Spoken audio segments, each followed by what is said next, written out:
2 अक्टूबर का दिन किससे संबंधित है, आप सभी कमेंट करके जरूर बताइएगा। और आप सभी साथियों को यह जान करके तो खुशी होगी ही कि हमारी जो सरकार है वो 2 अक्टूबर के दिन पूरे देश में स्वच्छता अभियान चलाती है, जिससे आप में हम सभी स्वच्छ रह सकें, सुरक्षित रह सकें। सुरक्षित किस मायने में? सुरक्षा का मायना, सुरक्षा का मतलब सिर्फ यही नहीं है कि हम लोग जो हैं वो गुंडे, बदमाश, मवाली जो लोग होते हैं उनसे सुरक्षित रह सकें। हम लोग सर्दी, गर्मी, बरसात इससे सुरक्षित रह सकें। सिर्फ इतना ही नहीं होता है सुरक्षा का मतलब। बेटा, सुरक्षा हमें प्रदूषण से भी चाहिए। और जिस तरीके से, जिस ढंग से, जैसे जैसे डेवलपमेंट होता जा रहा है, हम लोग देख रहे हैं कि दिनों दिन प्रगति हमारे देश में हो रही है। पूरी दुनिया के अंदर हम लोग देख रहे हैं कि प्रगति की ओर हर दिन कुछ ना कुछ नया होता जा रहा है। लेकिन उसके साथ साथ एक बहुत बड़ी समस्या जो है वो पोल्यूशन की हो रही है। तो हमारी जो सरकार है वो तत्पर है। आज आप लोग देख भी रहे होंगे कि पूरे देश में स्वच्छता को लेकर के अभियान चल रहे हैं। तो आपकी और मेरी, हम सबकी है जिम्मेदारी भी बनती है कि हम लोग जो हैं अपने आसपास का जो वातावरण है उसे स्वच्छ रखें, साफ रखें, सुंदर रखें। इससे आपका और मेरा, हम सबका ही फायदा होगा। और जब सभी प्रयास करेंगे, जब एक एक इंसान प्रयास करेगा, हमारा देश तभी स्वच्छ बनेगा, सुरक्षित बनेगा। ठीक है, चलिए आइए हम अपनी आज की क्लास को आगे बढ़ाते हैं। नमस्कार, मैं अजय सिंह खर्ब। स्वागत है आपका टेक्स्ट बुक सुपर कोचिंग पर। उम्मीद है आप सभी की तैयारी अच्छी चल रही होगी। तो आइए आज की क्लास की शुरुआत करते हैं। आप लोगों को मैं आज की क्लास में क्वेश्चन आंसर डिस्कस करने से पहले एक बात बता दूं कि आपको सीटेट से रिलेटेड कोई भी अपडेट बेटा अगर चाहिए है तो इसके लिए हमेशा जो ऑफिशियल वेबसाइट है आप वहीं पर विजिट करें। ctet.nic.in पर आप लोग देखते रहें जो कुछ भी अपडेट आ रही है। अगला सीटेट आप लोगों का जो होना है उसको लेकर के यही जल्द आप लोगों को अपडेट देखने को मिलेंगी। यूट्यूब पर आप सभी के साथ में मेरी क्लास जो है वो डेली होती है। रोजाना आप सभी से ठीक सुबह 11 बजे आपकी तैयारी कराने को लेकर के मैं मुलाकात करता हूं। तो आप लोग इस 11 बजे वाली क्लास को अगर रोजाना ज्वाइन करके रखेंगे तो एक शानदार तैयारी आप कर पाएंगे। चाहे आप पेपर 1 की तैयारी कर रहे हो, चाहे आप तैयारी कर रहे हो पेपर 2 की, दोनों पेपर में ही सीडीपी आप लोगों से पूछी जाती है। 30 एमसीक्यू आप लोगों के दोनों पेपर में आते हैं। और जो ये मेरी क्लासेस हैं ये सिर्फ सीडीपी के लिए नहीं, बल्कि आप ये मान करके चलिए कि बाकी जो आप लोगों के सब्जेक्ट हैं उनके अंदर भी पेडागोजी आप लोगों से पूछी जाती है। तो ऑलमोस्ट 90 नंबर की तैयारी आप लोगों की इस क्लास के माध्यम से हो रही होगी। तो आज की क्लास के क्वेश्चन आंसर डिस्कशन की शुरुआत करें। चलिए, पहला प्रश्न बेटा आप सभी की स्क्रीन पर, और 30 सेकंड आपके शुरू हो गए हैं। हर एक प्रश्न के लिए मैं आप लोगों को 30 सेकंड का समय दूंगा। आज टाइमर भी लेकर के आए हैं, देखेंगे आप लोगों की स्पीड कैसी है। मैं भी यहां डिस्कस करूंगा, आप लोगों को बताऊंगा। ठीक है, चलिए। Simpi Das good morning, Genius Rahman good morning, Hina Siddiqui good morning, Sandhya Pandey good morning, Alka Dubey good morning, Lakshmi Shimla Bhardwaj good morning. Shimla कह रहे हैं बहुत ज्यादा दिन बाद दर्शन हुआ सर। शिमला आप ही तो शायद शिमला नहीं चली गई थी क्लास को छोड़ करके, हम तो रोजाना यही रहते हैं। बिल्कुल फातिमा जहरा, आपको सीडीपी में पढ़ाता हूं यहां पर, सुबह 11 बजे आप आइए। नाजिया, रुखसार, राइट आंसर साथियों इसका हमारा बनेगा option number B. Option number B हमारा इसका आंसर बना, द सोशल कॉन्ट्रैक्ट ओरिएंटेशन। लेकिन इसके अलावे जो ऑप्शन नंबर ए हमें दिया गया है ये किससे रिलेटेड है? यह है सिगमंड फ्रायड से संबंधित। और सिगमंड फ्रायड की कौन सी थ्योरी से यह संबंधित है? तो फ्रायड ने एक थ्योरी दी है जिसका नाम है मनोलैंगिक सिद्धांत। आप सभी ने नाम सुना भी होगा, मनोलैंगिक सिद्धांत जो इन्होंने दिया था उसकी 5 स्टेजेस इनके द्वारा बताई गई हैं। उसके बाद में हमें जो ऑप्शन नंबर सी दिया गया है मूर्त संक्रियात्मक अवस्था, इसका संबंध जीन पियाजे से होता है। और आप मुझे यह बताओ कि जीन पियाजे की जो थ्योरी है उसका नाम क्या है? पियाजे की थ्योरी का नाम है कॉग्निटिव डेवलपमेंट, जिसे हम हिंदी में संज्ञानात्मक विकास कहते हैं। संज्ञानात्मक विकास कहते हैं। और संज्ञानात्मक विकास की मूर्त संक्रियात्मक अवस्था जो है वो स्टेज नंबर 3 हमारी रहती है। और जो स्टेज नंबर 3 होगी उसकी एज होती है 7 वर्ष से लेकर के 11 वर्ष तक। ऑप्शन नंबर डी पर हम लोग आते हैं। उद्योग बनाम अधीनता हमें दिया गया है, तो इसका संबंध एरिक्सन से होता है। और आप लोग मुझे कमेंट करके अब ये बताइए कि एरिक्सन के द्वारा जो थ्योरी दी गई है उस थ्योरी का नाम क्या है, जल्दी सोचो। साइको सोशल थ्योरी एरिक्सन के द्वारा दी गई है। तो ये 4 हमारे ऑप्शन हैं, इनमें से राइट आंसर हमारा इस क्वेश्चन का ऑप्शन नंबर बी रहेगा, सामाजिक अनुबंध अभिविन्यास। मोरल डेवलपमेंट का कॉन्सेप्ट कोहलबर्ग के द्वारा दिया गया था। ये पूरा का पूरा कोहलबर्ग का कॉन्सेप्ट है, आप यहां पर देख पा रहे होंगे। साथियों, कोहलबर्ग ने जब मोरल डेवलपमेंट का अपना कॉन्सेप्ट दिया था तो इस कॉन्सेप्ट में उन्होंने 3 लेवल का जिक्र किया। सबसे पहले हमारा आता है pre convention level, second number पे आता है कन्वेंशन लेवल, और थर्ड नंबर पे आता है पोस्ट कन्वेंशन लेवल। अब आप इन तीनों में क्या डिफरेंस है उसको समझिए। देखिए, जो हमारा प्री कन्वेंशन लेवल होता है इसका मतलब ये होता है कि यहां पर बच्चे को समाज के द्वारा बनाए गए नियम, कायदे, कानून, व्यवस्था, व्यवहारों की समझ नहीं होती है बेटा। उसके बाद कन्वेंशन लेवल हमारा आता है। कन्वेंशन लेवल, परंपरागत स्तर, ये हमारा वो होता है जहां पर बच्चे को समाज के द्वारा बनाए गए नियम, कायदे, कानून, व्यवहारों की समझ होती है और उन्हीं के अनुसार वह कार्य करता है, व्यवहार करता है।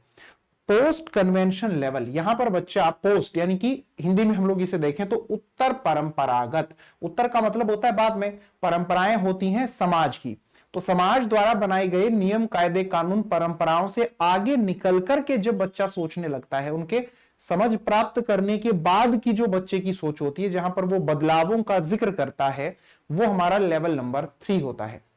अब हर एक लेवल की हमें 2 स्टेज दी गई हैं। टोटल स्टेज यहां पर दी जाती हैं 6। जो स्टेज नंबर 1 और 2 हमारी होती है, ये होती है लेवल नंबर 1 में। स्टेज नंबर 3 और 4 हमारी आती है लेवल नंबर 2 में। और फिर हमारी स्टेज नंबर 5 और 6 आती है लेवल नंबर 3 में। आगे बढ़ेंगे, इसके बाद में हम लोग बात करेंगे प्रश्न नंबर 2। 30 सेकंड आपके शुरू हो गए हैं, चलो आंसर कीजिए जल्दी से। 30 सेकंड से ज्यादा का समय आप लोगों को किसी भी क्वेश्चन में मैं नहीं दूंगा। डिस्कस भी करेंगे लेकिन आप लोगों को यहां पर टाइमर के साथ में आंसर देना है। हम लोगों को पता तो चले कितनी देर में हम कितने क्वेश्चंस का आंसर दे पाते हैं, बताएं। बहुत बढ़िया, शानदार, बहुत सही।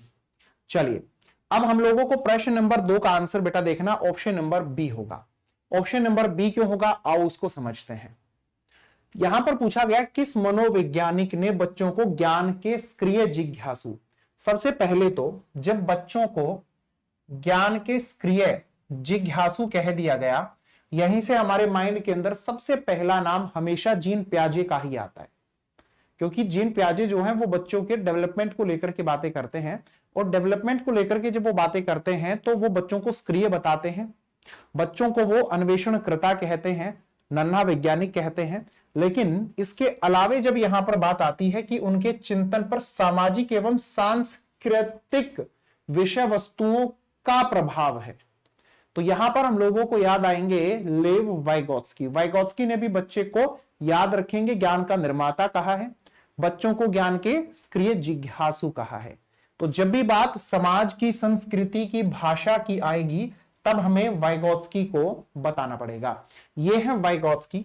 वाइगोत्स्की रशियन साइकोलॉजिस्ट हैं, आप लोग लिख लीजिए इनको लेकर के मेन पॉइंट। इनके द्वारा जो फोकस किया गया अपनी थ्योरी के अंदर बेटा, वो फोकस किया गया है सोसाइटी पर, कल्चर पे, लैंग्वेज पर। इन 3 चीजों पर इनका फोकस ज्यादा रहता है। आपसे अगर यह पूछा जाएगा कि इन्होंने अपनी थ्योरी में सबसे ज्यादा कौन सी एक्टिविटी करने का जिक्र किया, तब आप कहोगे सोशल इंटरेक्शन। इन्होंने सबसे ज्यादा सोशल इंटरेक्शन पर फोकस किया है। सामाजिक अंतःक्रिया, सामाजिक जुड़ाव, सामाजिक संबंध जितने ज्यादा विकसित होंगे उतना ज्यादा बच्चा सीख पाएगा। चलिए आगे बढ़ेंगे। इसके बाद में आप लोग मुझे जल्दी से कमेंट करके बताइए इसका राइट आंसर क्या होगा। 30 सेकंड का समय आप लोगों के पास है, सिर्फ 30 सेकंड का टाइम आप लोगों के पास है, जवाब देने का काम करें। 30 सेकंड में से सिर्फ और सिर्फ आपके पास में अब जो समय बचा हुआ है वो 15 सेकंड। चलिए, जिग्सा पहेली को करते समय 5 वर्ष की नजमा स्वयं से कहती है। इसके अंदर आप लोगों को जैसे क्वेश्चन की शुरुआत होती है तो 2 हिंट यहां पर मिल जाते हैं। पहला हिंट आपको यह मिलता है कि उसकी एज आपको दे दी गई है, और जो आयु बेटा यहां पर बताई गई है हमें, उस आयु का जिक्र है कि 5 वर्ष की है। स्वयं से कहती है यानी कि खुद से बातें कर रही है, अपने आप से बातें कर रही है। बच्चा खुद से बोल बोलकर बातें करता है, बिल्कुल करता है। और बच्चा जब खुद से बोलकर के बातें करता है तो उसका समय काल होता है 3 साल से लेकर के 7 साल के बीच में। तो ये 5 साल की है, और जब बच्चा यहां पर होगा इस स्टेज में तो वो वाइगोत्स्की के हिसाब से तो करेगा प्राइवेट स्पीच, और इस प्राइवेट स्पीच को प्याजे कहते हैं ईगोसेंट्रिक स्पीच। दोनों ने इसे अलग अलग नाम दिया है। आपसे यहां पर किसके बारे में पूछा गया? आपसे यहां पर वाइगोत्स्की को लेकर के पूछा गया है। अगर जीन प्याजे से पूछा जाता तो आप ईगोसेंट्रिक कहते, लेकिन पूछा गया है वाइगोत्स्की के हिसाब से तो हम इसे व्यक्तिगत वार्ता कहते हैं। अगला पॉइंट आप लोग देखो कि यहां पर स्कैफोल्डिंग का बेटा पाड़ का जिक्र किया गया, ढांचा जिसे हम मचान भी कहते हैं। तो यह होता है टेम्परेरी हेल्प, अस्थायी सहायता। जब बच्चे को जरूरत होगी तो उसकी हेल्प करना, उतनी ही हेल्प करना जितनी हेल्प की नीड है। हेल्प से ज्यादा आप लोगों को मेरे प्यारे साथियों इस चीज पर फोकस करना है कि बच्चे खुद से करें। आप तो बस उनको वहां पर जाकर फैसिलिटेट करोगे, पुश करोगे, थोड़ा सा साथ दोगे, जहां पर वो रुकावट महसूस करेंगे, जहां पर वो खुद से कर ना पाएंगे। चलिए अब हम लोग प्राइवेट स्पीच को देखते हैं। पेपर में आप लोगों से पूछा जाता है यहां पर प्रश्न हर बार। प्राइवेट स्पीच जो होती है हमारी, पहला पॉइंट ये कि वह हमारी गोल ओरिएंटेड होती है, यानी लक्ष्य आधारित होती है। जब बच्चे प्राइवेट स्पीच करेंगे, खुद से बोल बोल करके बातें करेंगे, तब आप ये पाओगे बच्चे को हमेशा कि वो अपने किसी गोल को लेकर के ही खुद से बातें कर रहे हैं, और ये सेल्फ डायरेक्टेड होती है। स्व निर्देशन, बच्चा यहां पर अपने आप को कोई ना कोई निर्देश देने का काम कर रहा होता है। इसे हम लोग अपनी आम बोलचाल की भाषा के अंदर ये भी कह देते हैं बड़बड़ाना। हम लोग कह देते हैं कि देखो जो बच्चा है वो बड़बड़ा रहा है, लेकिन बड़बड़ाना, बच्चा बड़बड़ाता है नहीं। यहां पर वाइगोत्स्की हमें कहते हैं कि देखो जब बच्चा खुद से बोल बोल करके बातें कर रहा हो तो आप उसको ये मत मानिए कि वो बस यूं ही टाइम पास कर रहा है, यूं ही कुछ भी उल्टा सीधा बोल दे रहा है, ऐसा नहीं है। ऑलराइट, तो यहां पर वाइगोत्स्की कहते हैं कि बच्चा जो भी खुद से बोल रहा है उसके पीछे उसका कोई गोल है, उसका कोई ना कोई लक्ष्य है। उस लक्ष्य को आप लोगों को अगर पता करना है तो आप प्यार से आराम से उस बच्चे से पूछिए, मनीष मैं भी आपकी तरह खुद से बोलकर बातें करता हूं। अच्छा आप क्या बातें करते हो खुद से? मैं बताऊं मैं क्या बातें करता हूं, पहले आप बताओ। अगर आप बच्चों से प्यार से पूछेंगे, लेकिन हमारी प्यार से पूछने की तो आदत है ही नहीं। हमारी आदत क्या है? हमारी आदत है क्या बड़बड़ा रहा है, ओ अलका क्या बड़बड़ा रही है। हमारी इस तरह की आदत हो चुकी है। सेल्फ डायरेक्टेड, बच्चे का जो गोल होगा उस गोल के हिसाब से वो अपने आप को डायरेक्शन देने का काम करता है, खुद से बोल बोल करके। और यहां पर वाइगोत्स्की ने कहा कि प्राइवेट स्पीच जो है वो अच्छी होती है, बेहतर होती है, बच्चे को करनी चाहिए कॉग्निटिव एबिलिटीज को बेहतर बनाने के लिए। चलो 30 सेकंड आपके शुरू हो गए हैं। जवाब दो, राइट आंसर क्या होना चाहिए? पीतांबर कुमार, बेटा जूम है अच्छे से, आप अपनी साइड से एक बार देखो, क्वालिटी को इंप्रूव करो एक बार मोबाइल से, बताएं जल्दी से। निम्नलिखित व्यवहारों में से कौन सा जीन पियाजे के द्वारा प्रस्तावित मूर्त संक्रियात्मक अवस्था को विशेषित करता है? अब हमें यहां पर मूर्त संक्रियात्मक अवस्था दी गई है। मूर्त संक्रियात्मक अवस्था होती है स्टेज नंबर 3, जिसका समय काल हम लोग पाते हैं 7 साल से लेकर के 11 साल तक होता है। पहली बात, मोस्ट इंपोर्टेंट पॉइंट, यहां से जो बच्चे होते हैं वो लॉजिक लगाना यानी कि तर्क करने की शुरुआत कर देते हैं, और ये वो समय होता है जहां पर हम लोग बच्चों को ये पाते हैं कि स्टेज नंबर 2 में बच्चा जो कुछ नहीं कर पा रहा था वो सब चीजें यहां पर आकर के वो करने लगता है। ये सभी हमारी sensory, motor, pre operational, concrete operational, formal operational stage होती है, इनको हम पढ़ेंगे। लेकिन उससे पहले इसका राइट आंसर आप लोग एक बार जान लें, वो होगा ऑप्शन नंबर बी, कंजर्वेशन, संरक्षण। बेटा कंजर्वेशन से मतलब यहां पर ये होता है कि जो कोई भी ऑब्जेक्ट होता है, जो कोई भी वस्तु होती है, बच्चे को उस वस्तु की फिजिकल प्रॉपर्टीज की समझ हो जाती है। हिंदी में हम लोग कहते हैं कि बच्चे को यहां पर भौतिक विशेषताओं की समझ हो जाती है किसी भी वस्तु को लेकर के। लैक ऑफ कंजर्वेशन होता है सेकंड स्टेज के अंदर, और थर्ड स्टेज के अंदर कंजर्वेशन बच्चे में आ जाता है। कंजर्वेशन पर बार बार आपके पेपर में वो आपसे पूछता है। ऑप्शन नंबर फर्स्ट में आप देखोगे यहां पर आपसे वो हाइपोथेटिको डिडक्शन रीजनिंग हर बार पूछेगा, ये स्टेज नंबर 4 में होगा।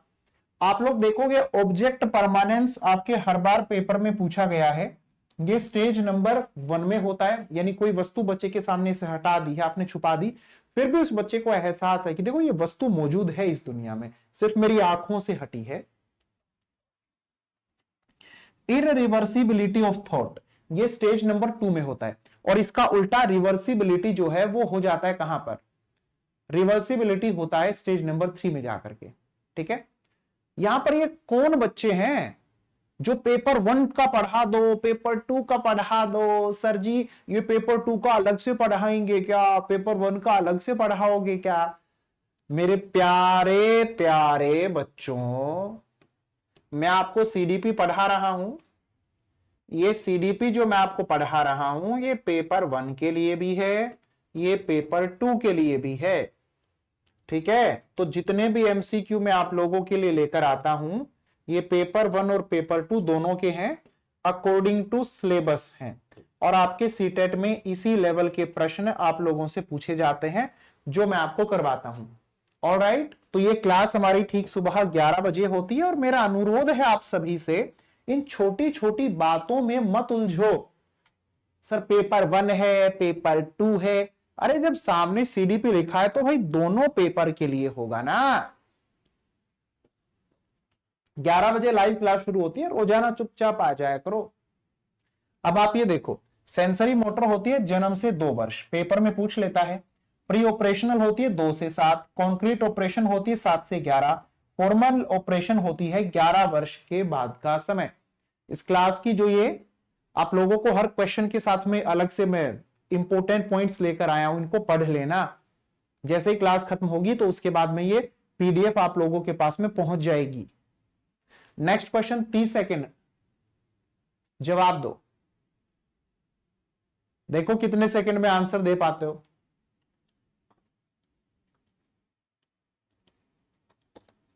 देखते हैं कौन कितने सेकंड में आंसर देता है। यहां पर बच्चों को संकेत देना, आवश्यकता पड़ने पर सहयोग प्रदान करना। तो संकेत देना है, बिल्कुल देना है, लेकिन आवश्यकता जब पड़ेगी तभी सहयोग दोगे। कोई बच्चा किसी काम को खुद से कर लेता है तो हम लोगों को कोई सहायता उसकी नहीं करनी है। इसको हम लोग स्कैफोल्डिंग पाड़ कहते हैं। आपके पेपर में आपसे पूछा जाएगा who coined the term scaffolding, कि जो स्कैफोल्डिंग टर्म है ये किसने दी है? ये ब्रूनर ने दी है। कई सारे बच्चे यहां पर कंफ्यूज हो जाते हैं, वो कहते हैं सर ये तो स्कैफोल्डिंग जो है ना वो वाइगॉत्स्की ने दिया है। मैंने क्या कहा है कि स्कैफोल्डिंग टर्म किसने दी है, वो आपसे ये पूछेगा। जब पूछेगा स्कैफोल्डिंग टर्म देने वाला कौन है तब आपको हमेशा ब्रूनर का नाम देना है। हाँ, स्कैफ फोल्डिंग का जो कॉन्सेप्ट है, इसका अपनी थ्योरी के अंदर एक्सप्लेनेशंस जो देते हैं वो वाइगॉट्स्की होते हैं। हम लोगों से यहां पर रिइंफोर्समेंट की बात की गई है। रिइंफोर्समेंट का संबंध किससे होता है? स्किनर से होता है। अब आप मुझे ये बताओ, स्किनर की जो थ्योरी है उसका नाम क्या है? ऑपरेंट कंडीशनिंग है। ऑपरेंट कंडीशनिंग में उन्होंने जो एक्सपेरिमेंट किया वो किस पर किया? रेट पर किया, एक मैंने बता दिया है। दूसरा बताओ पी से क्या बनेगा? पी से क्या बनेगा? उन्होंने चूहे के अलावा भी किसी पर किया था, पी से पीजन पर भी किया गया था। अच्छा, जो ये मॉडलिंग वाला कॉन्सेप्ट है, इसका संबंध किससे होता है? इसका संबंध होता है बंडूरा से। और बंडूरा ने अपना एक्सपेरिमेंट किस पर किया था? उसका भी नाम बी से शुरू होता है। जल्दी से कमेंट करके आप लोग मुझे बताइए, बी से, यानी कि बोबोडोल। और सिर्फ ये पूछे कंडीशनिंग का कॉन्सेप्ट कौन शुरू करते हैं, तब आप कहोगे पावलोव। पुराना प्राचीन सिद्धांत कंडीशनिंग का सबसे पहले पावलोव के द्वारा ही दिया गया था। ठीक है, रूस के रहने वाले हैं, शरीर विज्ञानी हैं।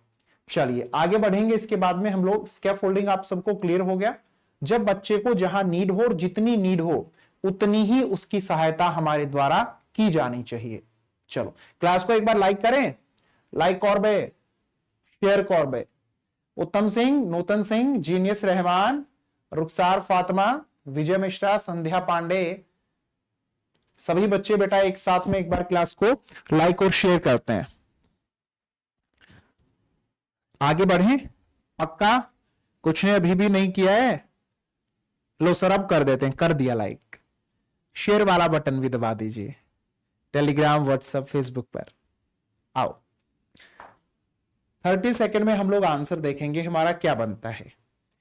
बच्चों के संज्ञानात्मक विकास के संदर्भ में निम्नलिखित में से कौन सी प्याजे की संरचना है? प्याजे की संरचना, ये तो सिर्फ 5 सेकंड का आंसर था हमारा। राइट आंसर सर स्कीमा होगा।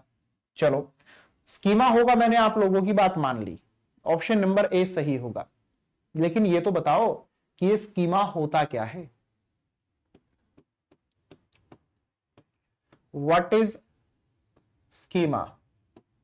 हिंदी में भी हम इसे स्कीमा ही कहते हैं। चलो आसानी से मैं आप लोगों को समझाता हूं। आप लोगों को ज्ञान प्राप्त होता है, आपको कोई ना कोई सूचना मिलती रहती है, इसके अलावे आपके बहुत सारे अलग अलग अनुभव भी होते रहते हैं, होते हैं। तो आप लोगों के जो भी ज्ञान, सूचना, अनुभव आप लोगों को मिला है, इन सभी का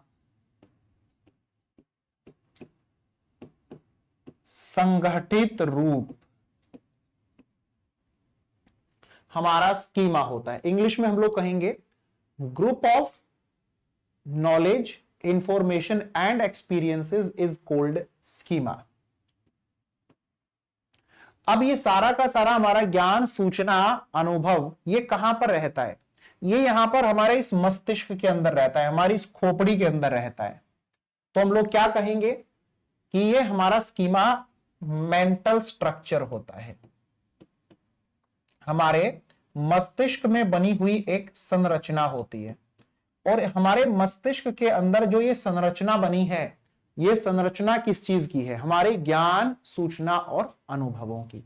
स्कीमा जो है हमारा, हम लोग इन शॉर्ट कई बार ये भी कह देते हैं pocket of information, pocket of knowledge, pocket of experiences, store house of knowledge, ये सब हम लोग बोल देते हैं। अगर आप लोगों से पूछा जाए कि स्कीमा जो है हमारा, क्या वो बदलता है या फिर वो स्टैटिक रहता है, फिक्स रहता है, बस जो है जैसे वैसे ही रहेगा? बेटा ये जो है बदलता रहता है, फ्लेक्सिबल होता है। जैसे जैसे नया ज्ञान, नई सूचनाएं, नए अनुभव हमारे होते जाएंगे, उसके अनुसार हम लोग बदलते चले जाएंगे। चलिए राइट आंसर इसका आप लोग बताइए जल्दी से, क्या होगा? इस तरीके का प्रश्न आप लोग पाओगे, हर बार आपके पेपर में आपसे पूछा जाता है, हर बार आप लोगों से पूछा जाता है। बताइए राइट आंसर हमारा क्या होना चाहिए? रूही कोई बच्ची है, हमेशा समस्या के समाधान निकालती है, लेकिन एक चीज तो देखो, उसका जो सोचना यहां पर हो रहा है बेटा वो एक से अधिक हो रहा है, समस्या आ गई, कोई दिक्कत नहीं है, वो सोचती है समाधान के बारे में, लेकिन एकाधिक, एक से अधिक समाधान वो निकालेगी। और समाधान जो है वो मौलिक होते हैं। मौलिक शब्द का मतलब अगर किसी को नहीं पता है तो वो होता है नया होता है, ओरिजिनल होता है, कॉपी पेस्ट नहीं होता है। तो इसे हम लोग कहेंगे क्रिएटिव थिंकर होना। और क्रिएटिव वो होता है जो कुछ नया सोचता है, जो कुछ नया करता है। राइट आंसर हमारा ऑप्शन नंबर ए हो गया। अब जो ये क्रिएटिविटी हमारी होती है, इसका संबंध कौन सी थिंकिंग से रहता है, तब आप लोग लिखेंगे इसका संबंध डाइवर्जेंट थिंकिंग से होता है। डाइवर्ट शब्द जहां पर इस्तेमाल हो गया तो इसका मतलब सीधा सा आप लोग ये मान करके चलो कि जो बाकी लोग जिस तरीके से कर रहे हैं उनसे अलग होकर के सोचना और समझना। जैसे आपके पास कोई एक प्रॉब्लम है और इस प्रॉब्लम के एक से ज्यादा सॉल्यूशन अगर आप लोग निकाल रहे हो तो आप डाइवर्जेंट थिंकिंग कर रहे हो। बाकी सब लोगों से अलग हटकर के आप लोगों का सोचना, आपकी थिंकिंग होना। ऑलराइट, याद रखेंगे। तो आपके पास समस्या एक है लेकिन उसके समाधान बहुत सारे हैं।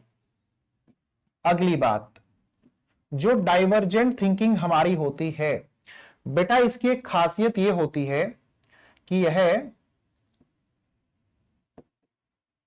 आउट ऑफ द बॉक्स होती है, यानी आपके मस्तिष्क में जो है पहले से मौजूद, उससे अलग यहां पर थिंकिंग रहती है। ऑलराइट, याद रखेंगे आप लोग इस बात को। बहुत बढ़िया, आगे बढ़ते हैं। एक क्वेश्चन डाइवर्जेंट थिंकिंग पर और एक क्रिएटिविटी पर हर बार आपके पेपर में आएगा, इसके लिए आप तैयार जरूर रहना। 30 सेकंड में आंसर देना है, बताएं।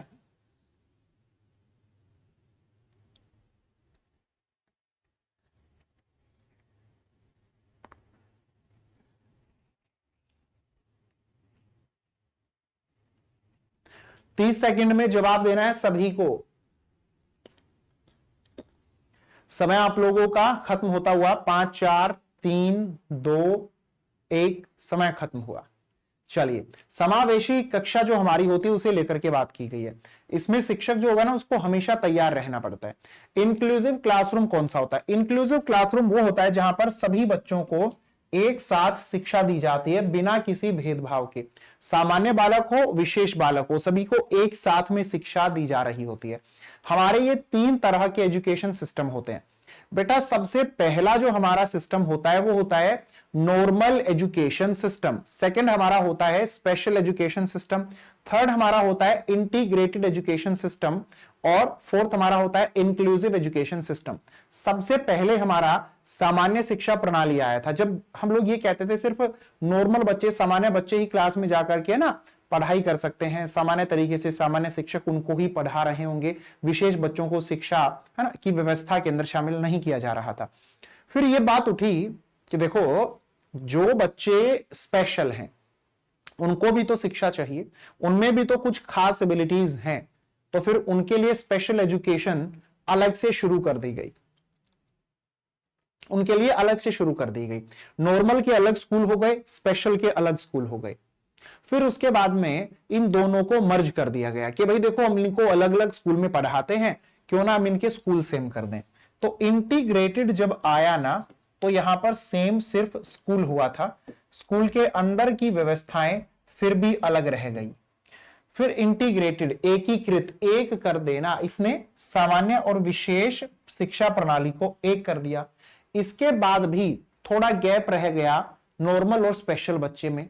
फिर 2009 के अंदर इंक्लूसिव एजुकेशन सिस्टम आई, जिसमें सारा गैप खत्म करने पर जोर दिया गया और यह कहा गया अंडर वन रूफ एजुकेशन के जो सामान्य बालक होगा और विशेष बालक होगा वो सभी के सभी same school, same classroom, same teacher, same syllabus के अनुसार पढ़ाई करेंगे, लेकिन इनके लिए स्पेशल टीचर भी रहेंगे जहां इनको हेल्प चाहिएगी। तो चारों याद हो गए, समझ में आएगा पक्का। चलो तो अगला प्रश्न 30 सेकंड में जवाब देना है। मैं चाहूंगा सभी बच्चे एक साथ एक बार क्लास को लाइक करते हुए कमेंट बॉक्स में लिख दें पेडागोजी बाय अजय सर। चलिए बेटा एक बार जल्दी से लिख दें pedagogy by Ajay sir comment box में। बहुत बढ़िया, बहुत खूब। राइट आंसर हमारा, आप लोग देखो कि डिसलेक्सिया को लेकर के उसने बात की है और डिसलेक्सिया को लेकर के भी उसने फोकस इस चीज पर किया है कि प्राइमरी कैरेक्टरिस्टिक क्या होती है। डिसलेक्सिया का संबंध पढ़ने से होता है और पढ़ेगा गलत तो फिर लिखेगा भी गलत। ये सेकेंडरी कैरेक्टरिस्टिक्स के अंदर फिर चीजें काउंट हम लोग करते हैं। तो बच्चे को पढ़ने में समस्या कहां पर, धारा प्रवाह पढ़ने की क्षमता। ऑप्शन नंबर सी हमारा सही होगा। ये तो आप सभी ने लगा दिया कि सर ऑप्शन नंबर सी हमारा सही होगा, लेकिन ये 6 डिसेबिलिटी आपके पेपर में बार बार रिपीट होती हैं। ये 6 की 6 आप लोग एक बार मेरे साथ में यहीं पर याद करोगे। चलो बोलो मेरे साथ में एक बार जल्दी से।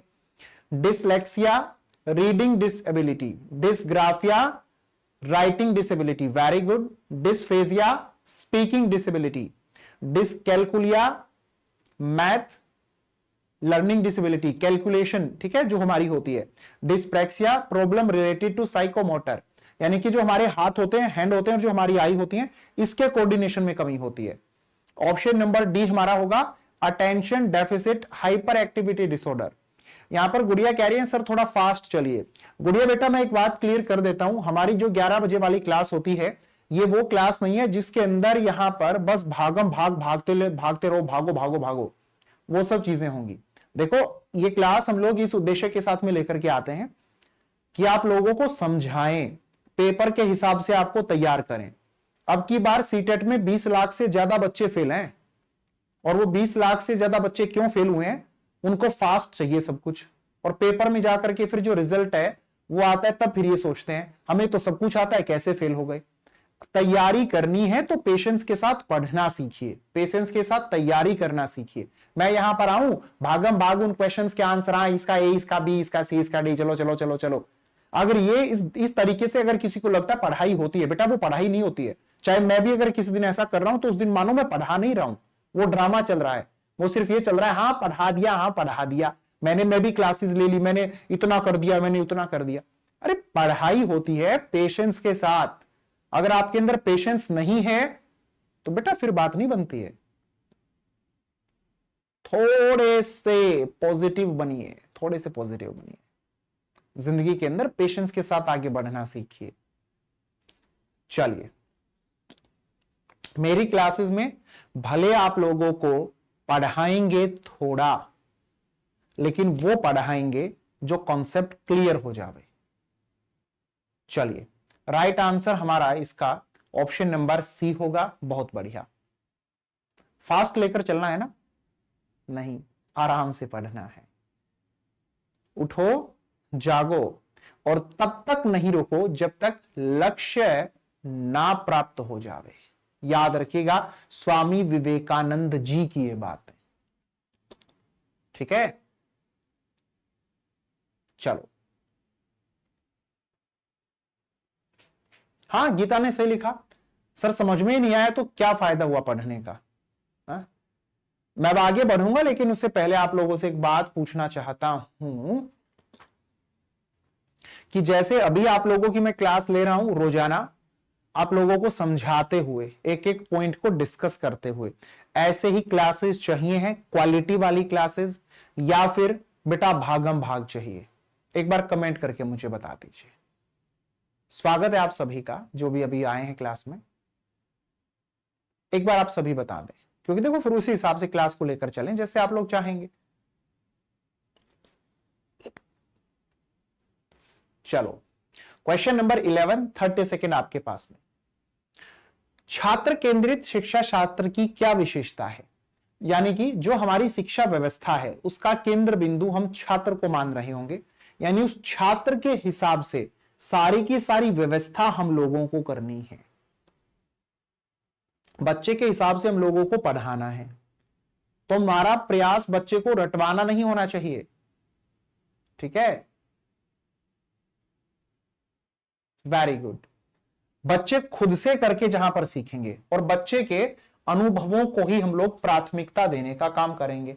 राइट आंसर बेटा ऑप्शन नंबर बी हमारा इसका बनेगा।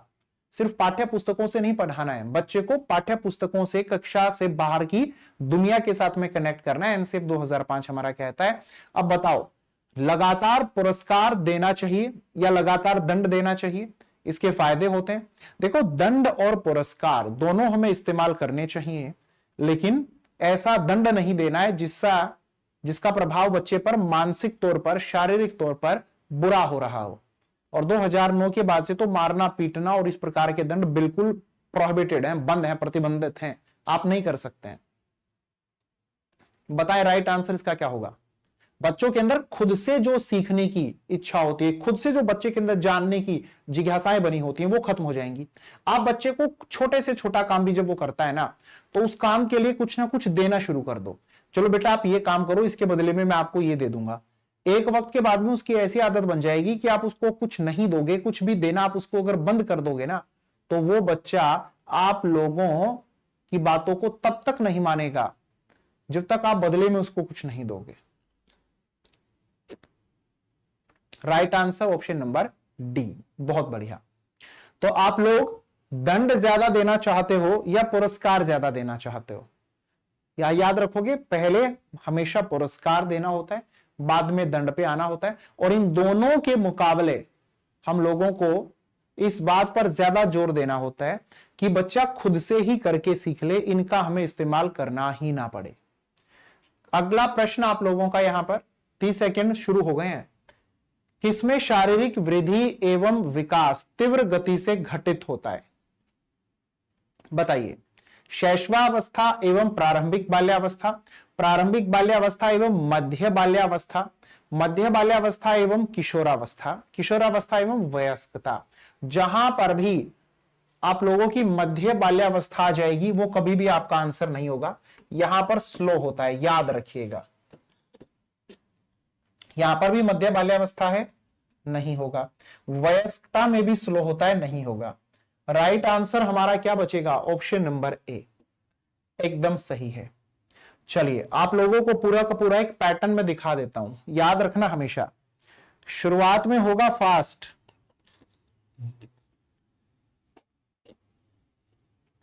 फिर होगा स्लो, फिर होगा फास्ट, फिर होगा स्लो, इस तरह से, ठीक है। शैशवावस्था फास्ट होता है, चाइल्डहुड स्लो होता है, एडोलसेंस फास्ट होता है, अडल्टहुड स्लो होता है। अब जो हमारा बाल्यावस्था है उसके दो हिस्से होते हैं, एक होता है अर्ली चाइल्डहुड और दूसरा होता है हमारा लेटर चाइल्डहुड। अर्ली चाइल्डहुड में हमारा फास्ट होता है, लेटर चाइल्डहुड में स्लो होता है। क्लास को लाइक कर दे। चलिए क्वेश्चन नंबर 14, विकास का सिद्धांत नहीं है। विकास जीवन पर्यंत होता है, बिल्कुल होता है। विकास परिवर्तन, बिल्कुल बदलाव होते हैं। आनुवंशिकता, पर्यावरण दोनों से प्रभावित होता है। विकास सार्वभौमिक होता है और सांस्कृतिक संदर्भ इसे प्रभावित नहीं करते, गलत बात कही गई है। जो सांस्कृतिक प्रभाव हैं वो तो इसे प्रभावित करते हैं। हमारे चारों ओर वातावरण में जो भी मौजूद है वो सब चीजें हमें प्रभावित करती हैं। पेपर में आपसे यह भी पूछा जाएगा, वंशानुक्रम व वातावरण का प्रभाव होता है? तब आप लोग कहेंगे यस, दोनों का हमारे ऊपर प्रभाव होता है। हमारा जो आधार होता है वो आधार हमारा इस वंशानुक्रम ने दिया है, और दूसरी ओर आप लोग देखेंगे कि जो वातावरण है यह हमें आकार देने का काम करता है, और दोनों की इंपॉर्टेंस होती है। ऐसा नहीं हम किसी एक को इंपॉर्टेंस देंगे, दोनों ही हमारे लिए बेटा जरूरी होते हैं। क्वेश्चन नंबर 15 आप लोग देखो, एक बाल केंद्रित कक्षा वह है जिसमें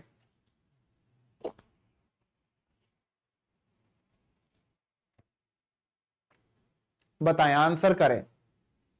बाल केंद्रित शिक्षा की यहां पर बात हो रही है, जहां पर दंड और पुरस्कार नहीं, इससे तो हम लोगों को बचना होता है। शिक्षक को कैसा होना पड़ेगा बताओ?